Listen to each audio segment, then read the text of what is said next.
Hello दोस्तों, कैसे हैं आप लोग। वीडियो पहले तो हमने कोशिश की कि आपको बड़े वर्ल्ड में बना के दें, लेकिन उसमें थोड़ी प्रॉब्लम होने के कारण उस बड़े बोर्ड में वीडियो नहीं बन पा रहे हैं।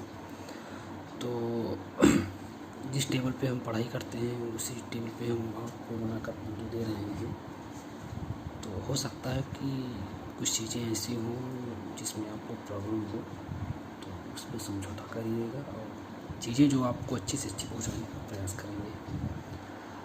आज हम और आप जिस टॉपिक पे चर्चा करेंगे उस टॉपिक का नाम है जलियांवाला बाग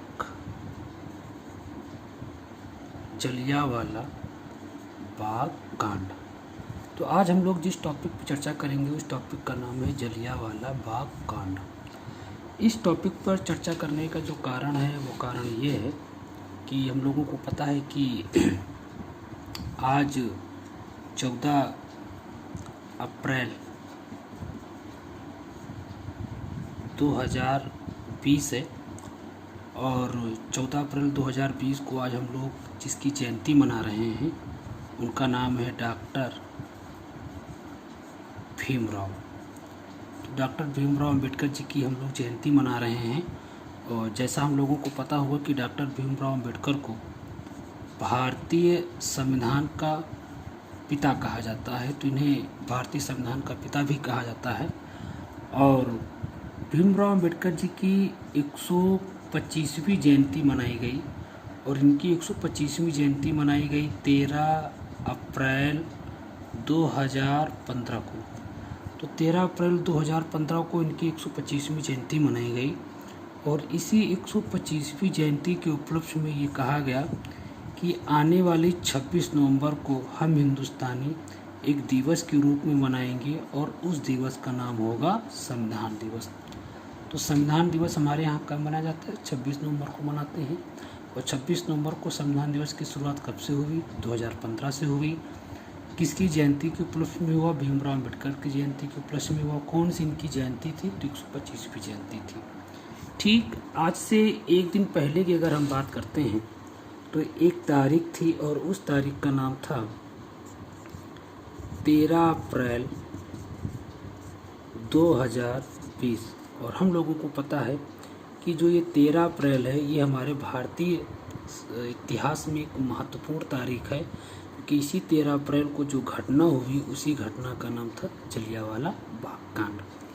और जैसा हम लोगों को पता होगा कि इस 13 अप्रैल 2020 को ये जो जलियांवाला बाग कांड हुआ था, और ये जलियांवाला बाग कांड जो 13 अप्रैल 1919 को हुआ था, इस 13 अप्रैल 2020 को इसके कितने साल पूरे हो गए? 101 साल। तो 13 अप्रैल 1919 को भारतीय इतिहास में जो नरसंहार हुआ था अंग्रेजों के द्वारा, उसके कितने वर्ष पूरे हो गए हैं? 101 साल पूरे हो गए हैं। तो हमारे ख्याल से अब पेपर की दृष्टि से अगर हम देखें तो इस टॉपिक से हम लोगों को एक नए क्वेश्चन देखने को मिलेगा कि जलियांवाला बाग कांड के या भारतीय इतिहास की ऐसी कौन सी घटना है जिसके हाल ही में 101 वर्ष पूरे हो गए। तो इसी जलियांवाला बाग कांड को पढ़ाने का यही कारण था। अब समझने का प्रयास करते हैं, देखते हैं इस जलियांवाले बाग कांड। ये हमने पहले आपको ये बताने का प्रयास किया कि आखिर इस टॉपिक को क्यों पढ़ रहे हैं। तो अभी हाल ही की घटना है, इसके 101 वर्ष पूरे हुए हैं, इसलिए इस घटना को पढ़ाया जा रहा है। जलियांवाला बाग कांड को पढ़ने से पहले हमें कुछ घटनाएं इस कांड से जो पहले हुई उनको भी पढ़ना चाहिए। एक घटना हमें पढ़ना पड़ेगा, प्रथम विश्व युद्ध। एक दूसरी घटना हमें पढ़नी पड़ेगी रॉलेट एक्ट। कौन सा? Rowlatt act. और एक तीसरी घटना हम लोगों को पढ़नी है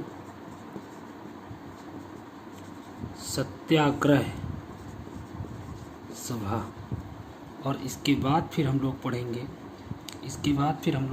जिस कांड को, उस कांड का नाम है जलियांवाला बाग। जलियांवाला बाग। कुल मिलाकर हम लोग ये देखने का पहले प्रयास करेंगे कि आखिर ये जलियांवाला बाग जो कांड हुआ भारतीय इतिहास के अंतर्गत, आखिर इसके होने के कारण क्या थे। ब्रिटिश हुकूमत को ऐसा कम मौका मिल गया और उन्होंने एक इतिहास में एक ऐसी घटना उनके द्वारा घटित की गई जिसे आज भी भारतीय मानव समाज उन चीज़ों को याद करता है तो उसकी रूह कांप जाती है। तो सबसे पहले हम जिस घटना को देखेंगे उस घटना का नाम है प्रथम विश्व युद्ध। अब एक एक टॉपिक को देखेंगे और क्योंकि एक हाथ से हमने मोबाइल पकड़ रखा है और एक हाथ से लिख रहे हैं इसलिए बोर्ड इधर उधर भी हो जा रहा है। अब सबसे पहले देखेंगे कि प्रथम विश्व युद्ध का इस कांड से क्या मतलब है।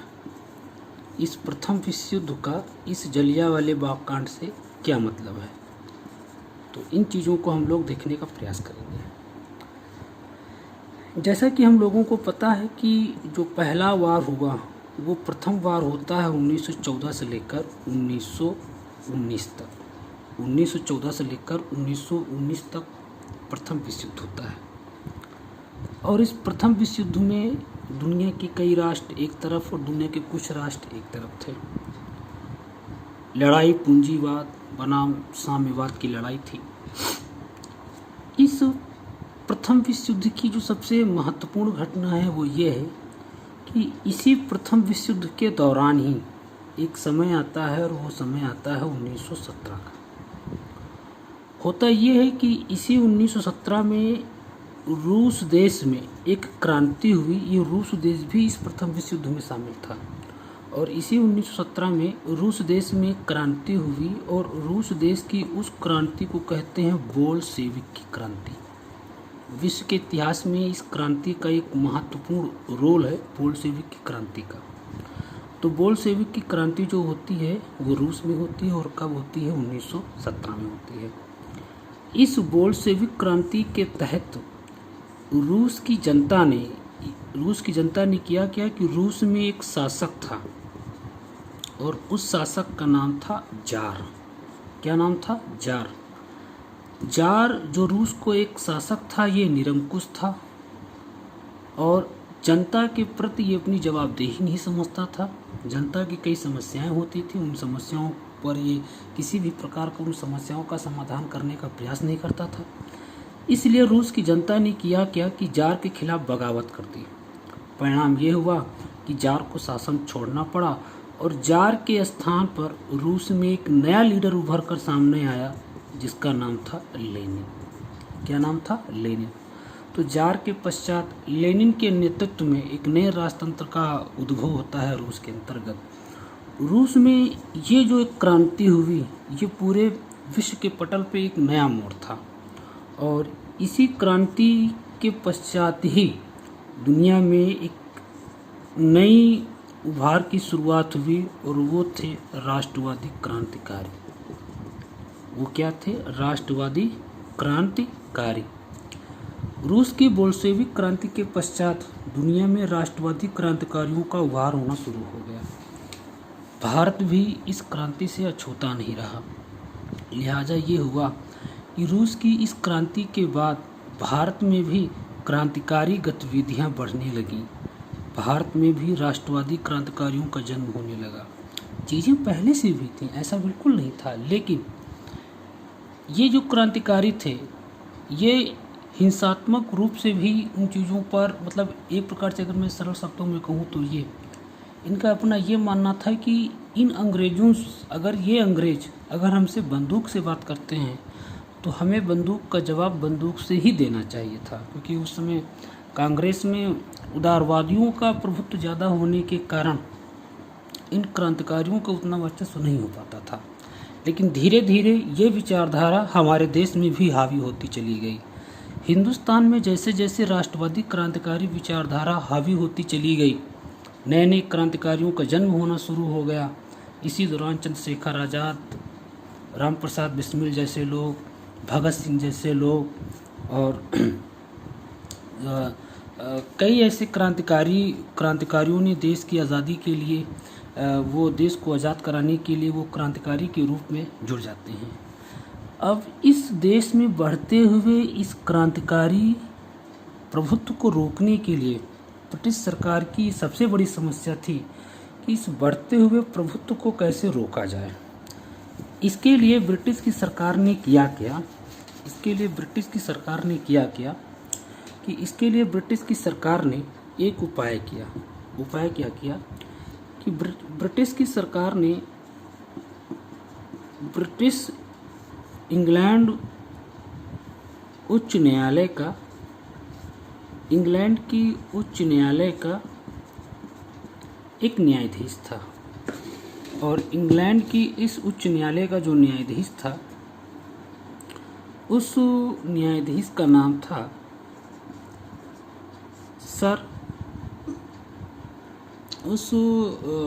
इंग्लैंड के उच्च न्यायालय का न्यायाधीश जो था उसका नाम था इंग्लैंड के उच्च न्यायालय का जो न्यायाधीश था उसका नाम था सर सिडनी रॉलेट। क्या नाम था? Sir Sydney Rowlatt. Sir Sydney Rowlatt जो इंग्लैंड के उच्च न्यायालय के एक न्यायाधीश थे। ब्रिटिश सरकार ने सर सिडनी रॉलेट के नेतृत्व में एक कमेटी गठित की, एक कमेटी बनाई गई, और ये कमेटी बनाई गई 10 दिसंबर 1917 को।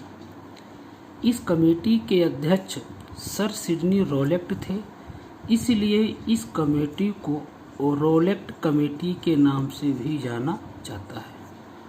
तो इसे क्या कहते हैं? रॉलेट कमेटी भी कहते हैं। इस रॉलेट कमेटी को जिम्मेदारी ये दी गई कि आप ये बताओ कि इस बढ़ते हुए राष्ट्रवादी क्रांतिकारी गतिविधियों को हम कैसे रोकें। राष्ट्रवादी क्रांतिकारी गतिविधियों को हम कैसे रोकें, ऐसे कौन से कानून का निर्माण करें जिससे इन राष्ट्रवादी क्रांतिकारियों पर नियंत्रण किया जा सके। ये सारी चीज़ें रॉलेट कमेटी से सिफारिश की जाती हैं, और रॉलेट कमेटी को जो जिम्मेदारी दी जाती है, इन जिम्मेदारियों को निभाते हुए ये रॉलेट कमेटी अपनी रिपोर्ट प्रस्तुत करती है, और ये अपनी रिपोर्ट देती है 15 अप्रैल 1918 को।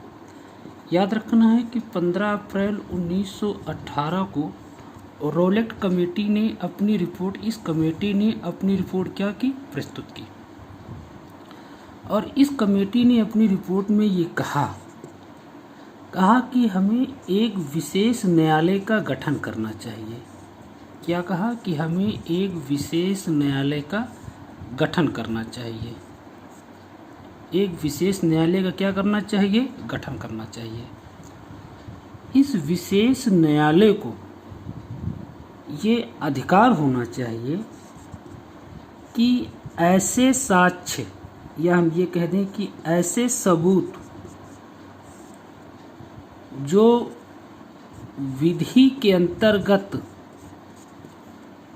मान्य नहीं होते थे उनको भी मान्यता प्रदान की जाए। फिर सुनिएगा, रॉलेट कमेटी ने 15 अप्रैल 1918 में अपनी रिपोर्ट प्रस्तुत की। इसने अपनी रिपोर्ट में कहा कि हमें एक विशेष न्यायालय का गठन करना चाहिए।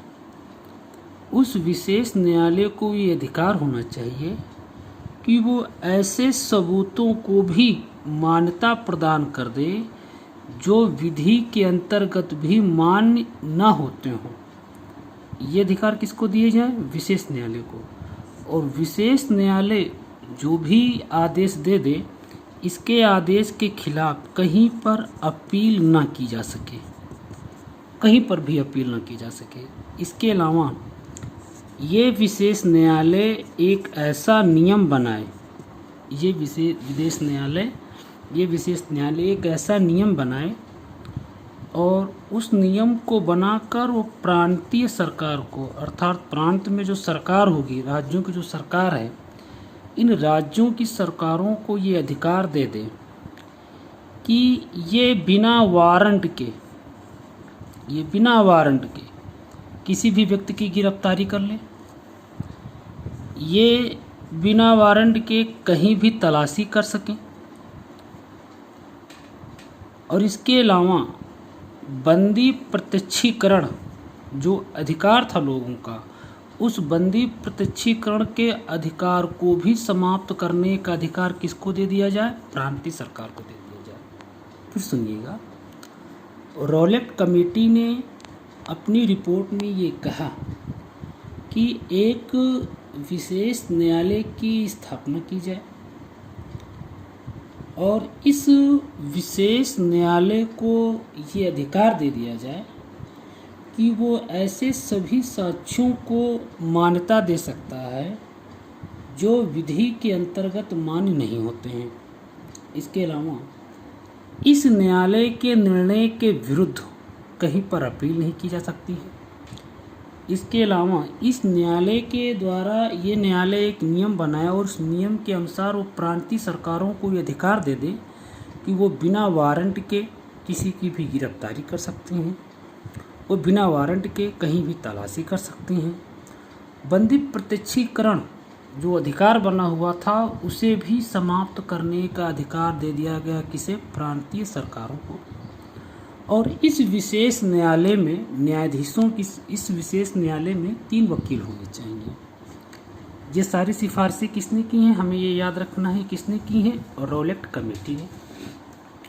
रॉलेट कमेटी ने 15 अप्रैल 1918 को जो अपनी रिपोर्ट प्रस्तुत की तो उसने अपनी रिपोर्ट में इन सारी बातों को लागू कराने की बात कही।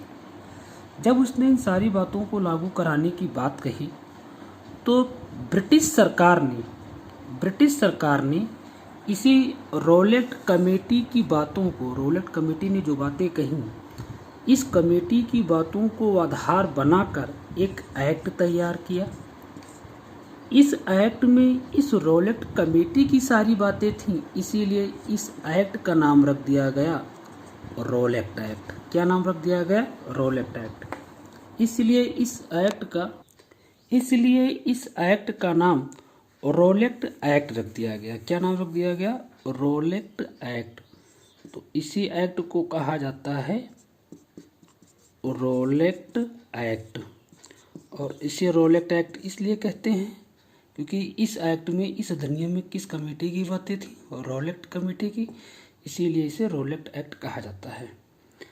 जैसे ही ये रॉलेट एक्ट पारित हुआ, और ये रॉलेट एक्ट ब्रिटिश सरकार के द्वारा पारित किया जाता है 18 मार्च 1919 को। देखो, इन तारीखों को बताने का जो कारण है वो ये है कि जब ये सारी चीज़ें कभी क्रम में लगाने के लिए आ जाती हैं तो क्योंकि कई सारी घटनाएं 1919 में घटित हुई हैं तो वहाँ पर ये तारीखें काम आ जाती हैं। तो रॉलेट एक्ट कब पारित हुआ? 18 मार्च 1919 को। जैसे ही ये रॉलेट एक्ट पारित हुआ तो कुछ भारतीयों ने इस एक्ट का विरोध किया और उन भारतीयों ने इस एक्ट को काला कानून कहा। क्या कहा? काला कानून कहा।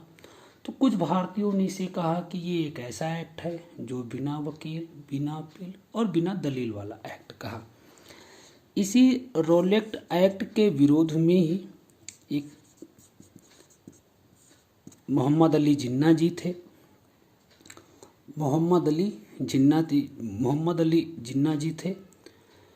एक व्यक्ति थे मोहम्मद अली जिन्ना जी थे। एक व्यक्ति मदन मोहन मालवीय जी थे। तो मदन मोहन मालवीय, और इनके अलावा एक व्यक्ति थे जिनका नाम था इनका मजहुरुल हक। ये तो मोहम्मद अली जिन्ना, मदन मोहन मालवीय, मजहुरुल हक, इन तीनों लोगों ने मिलकर इस रॉलेट एक्ट के खिलाफ जो केंद्रीय व्यवस्थापिका थी, उस केंद्रीय व्यवस्थापिका से इन तीनों लोगों ने इस्तीफा दे दिया। इन चीज़ों को हमें याद रखना है। जब 18 मार्च 1919 को रॉलेट एक्ट पारित हुआ तो इस रॉलेट एक्ट के पारित होने के बाद ही हम भारतीयों ने इसे काला कानून कहा, हम भारतीयों ने इसका विरोध किया। इसी विरोध के क्रम में मोहम्मद अली जिन्ना, मदन मोहन मालवीय, मजहरूल हक ने इन तीनों लोगों ने मिलकर केंद्रीय व्यवस्थापिका से क्या दे दी, इस्तीफा दे दिया। और इसी इस्तीफे के उपरांत ही भारत में उसी समय एक नया लीडर उभार में था जिसका नाम था महात्मा गांधी। महात्मा गांधी जी ने भी इस रोलेट एक्ट का विरोध किया और इस रोलेट एक्ट के विरोध में ही महात्मा गांधी जी ने एक आंदोलन चलाने की बात कही और उस आंदोलन को जिस नाम से जाना गया वो नाम था सत्याग्रह सभा। क्या नाम था? सत्याग्रह सभा।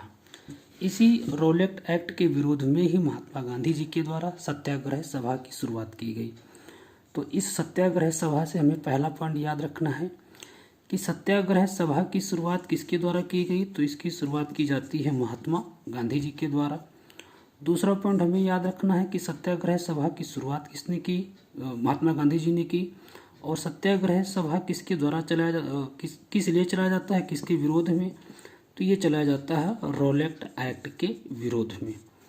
इसके बाद हमें याद रखना है कि सत्याग्रह सभा की शुरुआत कब हुई, तो इसकी शुरुआत की गई 6 अप्रैल 1919 को। अब देखो 1919 में ही रोलेट एक्ट भी पारित हुआ और 1919 में ही गांधी जी ने सत्याग्रह सभा की शुरुआत भी की। लेकिन दोनों चीज़ों में पहले क्या हुआ, तो पहले सत्याग्रह सभा, पहले रोलेट एक्ट आया, उसके बाद सत्याग्रह सभा आया।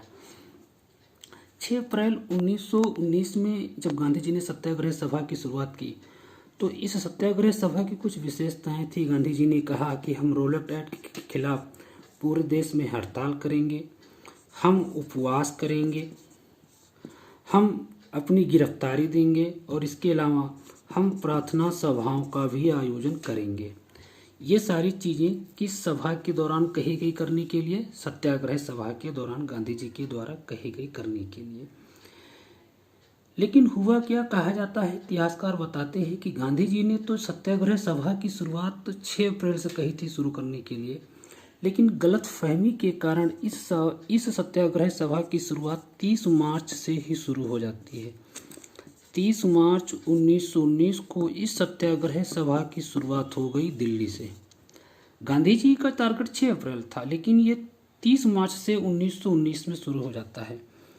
कहा जाता है कि 30 मार्च 1919 में जब दिल्ली में सत्याग्रह सभा की शुरुआत की गई तो दिल्ली में जो सत्याग्रह सभा के जो अपने प्रदर्शनकारी थे, बताया जाता है कि ब्रिटिश हुकूमत के द्वारा उन प्रदर्शनकारियों पर हमले किए गए। लिहाजा 30 मार्च 1919 में दिल्ली में हिंसात्मक गतिविधियां शुरू हो गईं। देखते ही देखते ये हिंसा दिल्ली से उठकर लाहौर, लाहौर से पंजाब, पंजाब से कलकत्ता, हैदराबाद, अर्थात देखते ही देखते पूरे भारत में हिंसात्मक गतिविधियां होने लगी। और ये हिंसात्मक गतिविधियां सबसे ज़्यादा जहां देखने को मिलती हैं वो स्थान था पंजाब। तो इस सत्याग्रह सभा के दौरान जो सबसे ज़्यादा हिंसात्मक गतिविधियां देखने को मिलती हैं वो कहाँ देखने को मिलती हैं, पंजाब में देखने को मिलती हैं। महात्मा गांधी जी को जब ये पता चलता है कि पंजाब में प्रदर्शनकारियों पर ब्रिटिश हुकूमत के द्वारा बहुत ही ज़्यादा हिंसा की जा रही, इन्हें मारा पीटा जा रहा है, इनका दमन किया जा रहा है, तो गांधी जी पंजाब में इस बढ़ते हुए हिंसा को रोकने के लिए चल पड़ते हैं। लेकिन इतिहासकार बताते हैं कि रास्ते में ही ब्रिटिश सरकार के द्वारा महात्मा गांधी जी को गिरफ्तार कर लिया जाता है और उन्हें पंजाब न भेजकर उन्हें भेज दिया जाता है, बम्बई में बंद कर दिया जाता है। कहा जाता है कि गांधी जी पंजाब के लिए निकले थे, लेकिन फिर इन्हें ब्रिटिश सरकार के द्वारा रोक दिया जाता है। पंजाब में पहले भी ब्रिटिश सरकार के द्वारा काफ़ी ज़्यादा दमनकारी नीतियां अपनाई जा रही थी। इस लिहाज से पंजाब में कुछ ज़्यादा हिंसात्मक गतिरोध उत्पन्न होने शुरू हो गए। देखते ही देखते ब्रिटिश सरकार ने इसी के क्रम में, इसी सत्याग्रह सभा के दौरान ही ये सारी चीज़ें होने लगी, क्योंकि बात अब पंजाब भी इस जलियांवाले बाग कांड में सबसे अहम रोल में था। तो यहीं पर देखते हैं, पंजाब को देखते हैं जिस समय ये जलियांवाला बाग कांड हो रहा था, उस समय अगर इस पंजाब की बात करें तो इस पंजाब का जो गवर्नर था, उस गवर्नर का नाम था माइकल ओ डायर। ये याद रखना, इसमें पंजाब का गवर्नर कौन था? Michael O'Dwyer. और ये चीज़ें तो पहले से भी पता होंगी उन लोगों की, इस समय पूरे भारत का जो ब्रिटिश वायसराय था उसका नाम था चेम्सफोर्ड। माइकल ओ डायर इस समय पंजाब का क्या था? गवर्नर था। चीज़ें आगे ये बढ़ती हैं कि पंजाब में 9 अप्रैल को ये चीज़ें घटनाएं लगातार हैं। 9 अप्रैल 1919 को, 30 मार्च 1919 को दिल्ली से शुरू हुई, फिर 6 अप्रैल को गांधी जी ने शुरू किया। 9 अप्रैल 1919 को ब्रिटिश सरकार के द्वारा किया गया कि पंजाब के 2 लोकप्रिय नेता थे, एक का नाम था डॉक्टर सत्यपाल और एक का नाम था सैफुद्दीन किचलू। एक का क्या नाम था? सैफुद्दीन किचलू। तो सैफुद्दीन किचलू और डॉक्टर सत्यपाल को ब्रिटिश सरकार के द्वारा इन दोनों लोगों को गिरफ्तार कर लिया जाता है। सिर्फ गिरफ्तार ही नहीं करते हैं, इतिहासकार तो यहाँ तक बताते हैं कि इन्हें पंजाब से बाहर निकाल दिया जाता है। क्योंकि ये इस पंजाब के लोकप्रिय नेता थे, इसलिए पंजाब के जो लोग हैं ब्रिटिश सरकार की इस घटना से काफ़ी नाराज हुए। नाराजगी का कारण फिर ये हुआ कि वो लोग और आक्रोशित हो गए और फिर ब्रिटिश और पंजाब के लोगों के बीच में काफ़ी ज़्यादा हिंसात्मक घटनाएं होने लगी। और ये हिंसात्मक घटनाएं होती हैं 10 अप्रैल को। इतिहासकार बताते हैं कि 10 अप्रैल 1919 को पंजाब में काफ़ी ज़्यादा हिंसात्मक घटनाएं हुई। इसमें कई सारे प्रदर्शनकारी मारे जाते हैं। सिर्फ प्रदर्शनकारी ही नहीं मारे जाते हैं, बल्कि कुछ अंग्रेज भी इस घटना में मारे जाते हैं। और इसी पंजाब में जब 10 अप्रैल को ये घटनाएं हुई 1919 में, तो यहीं पर एक मार्सेला थी, नाम था मार्सेला शेरवुड।